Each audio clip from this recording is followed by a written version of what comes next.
80-20 principal के according world की 80% wealth 20% लोगों के पास है और वो 20% लोग बाकी के 80% लोगों को कंट्रोल करते हैं। लेकिन अब सवाल ये आता है, आखिर ऐसा होता क्यों है और क्या आप उन 20% लोगों के बीच में आ सकते हो या नहीं? तो इसका जवाब जानने से पहले अगर आपने हमारे चैनल को सब्सक्राइब नहीं किया है तो जल्दी से जल्दी हमारे चैनल को सब्सक्राइब कर लो, ताकि आगे चल के अगर मैं कोई भी वीडियो अपलोड करूँ तो उसका नोटिफिकेशन मिले आपको सबसे पहले। तो इसका जवाब रॉबर्ट कियोसाकी ने अपनी बुक कैश फ्लो क्वाड्रेंट में बहुत अच्छे से दिया है।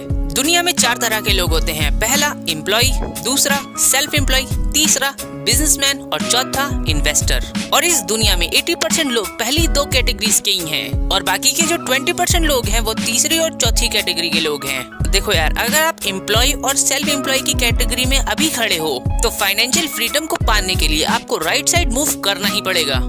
इसको मैं एक एग्जांपल से समझाता हूँ। मान लो एक डॉक्टर अपनी एजुकेशन को कंप्लीट करके एक हॉस्पिटल में जॉब करता है। थोड़े दिनों बाद वो अपना क्लिनिक भी ओपन कर लेता है, जहाँ पर वो लोगों की ट्रीटमेंट करता है, जिसके जरिए वो थोड़े बहुत पैसे कमा लेता है। और कुछ महीनों के बाद जब उसके पास अच्छे खासे पैसे हो जाते हैं तब वो अपना एक हॉस्पिटल भी ओपन करता है, जहाँ पर वो 10 डॉक्टर्स को भी अपॉइंट करता है।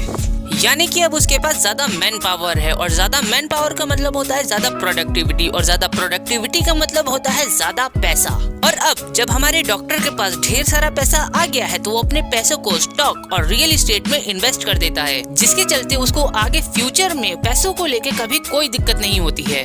अब इस एग्जाम्पल में जब वो डॉक्टर एक एम्प्लॉय था और अपना क्लिनिक चला रहा था, तब तक उसकी लाइफ को या तो उसका बॉस या तो उसका क्लिनिक कंट्रोल कर रहा था। लेकिन जब उसने अपना हॉस्पिटल और रियल एस्टेट में पैसा इन्वेस्ट किया तब वो अपनी लाइफ को खुद कंट्रोल कर रहा था। और वैसे भी वॉरेन बफे ने एक बार कहा था कि आपके पास अगर ऐसा कोई तरीका नहीं है जहाँ पर आप सोते हुए पैसे कमा रहे हो तो आपको मरते दम तक काम करना पड़ेगा। देखो यार, काफी सारे लोगों को लगता है कि इन्वेस्टिंग जो है वो पैसों और नॉलेज का खेल है और मैं उनकी बात से फुल्ली अग्री भी करता हूँ। लेकिन इन दोनों के अलावा एक ऐसा फैक्टर भी मौजूद है जो कि बहुत ही ज्यादा इम्पोर्टेंट है और वो है टाइम। अब वो कैसे, तो मैं आपको बताता हूँ। इन्वेस्टिंग की दुनिया में वॉरेन बफे के अलावा एक ऐसा बंदा भी मौजूद है जिसको अपनी इन्वेस्टमेंट पर वॉरेन बफे से भी ज्यादा रिटर्न मिल रहा था, लेकिन फिर भी उसकी जो नेटवर्थ है वो वॉरेन बफे की नेटवर्थ से 75% कम है। तो ऐसा हुआ क्यों? तो ऐसा इसलिए हुआ क्योंकि वॉरेन बफे ने 11 साल की उम्र से ही इन्वेस्टिंग को स्टार्ट कर दिया था, लेकिन जिम साइमन ने अपनी 50s की एज में आकर इन्वेस्टिंग को स्टार्ट किया था। भले ही जिम साइमन को 66% का रिटर्न मिल रहा था और वॉरेन बफे को 22% का रिटर्न मिल रहा था, लेकिन वॉरेन बफे ने अपनी इन्वेस्टमेंट को 70 साल के लिए कंपाउंड होने दिया, जिसके कारण आज के टाइम पर उनकी नेटवर्थ जो है वो $85 बिलियन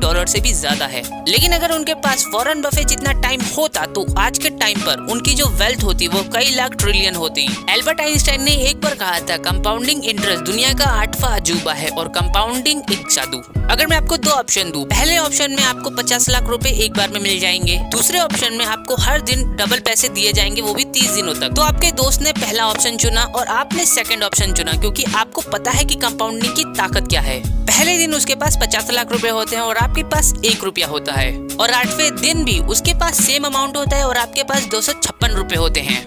लेकिन जैसे जैसे टाइम बीतता जाता है और 30वें दिन आपके पास 1 करोड़ रुपए होते हैं और आपके दोस्त के पास 50 लाख होते हैं। तो आई होप आपको कंपाउंडिंग की ताकत के बारे में तो पता चल गया होगा। लेकिन ये 1 करोड़ रियलिटी में आपकी ट्रू वेल्थ नहीं है। आपकी ट्रू वेल्थ इस बात पे डिपेंड करती है आप बिना किसी काम के कितने दिन सर्वाइव कर सकते हो। एग्जाम्पल के लिए, अगर आप महीने में 50,000 रुपए खर्च करते हो और आपके बैंक अकाउंट में 2 लाख रुपए हैं, तो आपके पास 4 महीने तक की वेल्थ है। और अगर आपको फाइनेंशियली फ्रीडम को अचीव करना है तो आपके बैंक अकाउंट में इतना पैसा होना चाहिए जितने में आप अपनी पूरी लाइफ बिना किसी काम के प्रेशर के स्पेंड कर सकते हो। अब क्वेश्चन ये आता है कि आप जल्दी से जल्दी फाइनेंशियल फ्रीडम को अचीव कैसे कर सकते हो। तो ऑथर के अकॉर्डिंग अगर आप एम्प्लॉय और सेल्फ एम्प्लॉय की कैटेगरी में हो तो आपके पास सफिशिएंट सेविंग होनी चाहिए, जिससे कि आप अपना साइड बिजनेस स्टार्ट कर सको और उस पे वीकेंड्स पर काम कर सको, ताकि इससे आपकी जो करंट जॉब है उस पे ज्यादा इफेक्ट ना पड़े। और ऐसा करने से आप फाइनेंशियल फ्रीडम को 100% पालोगे।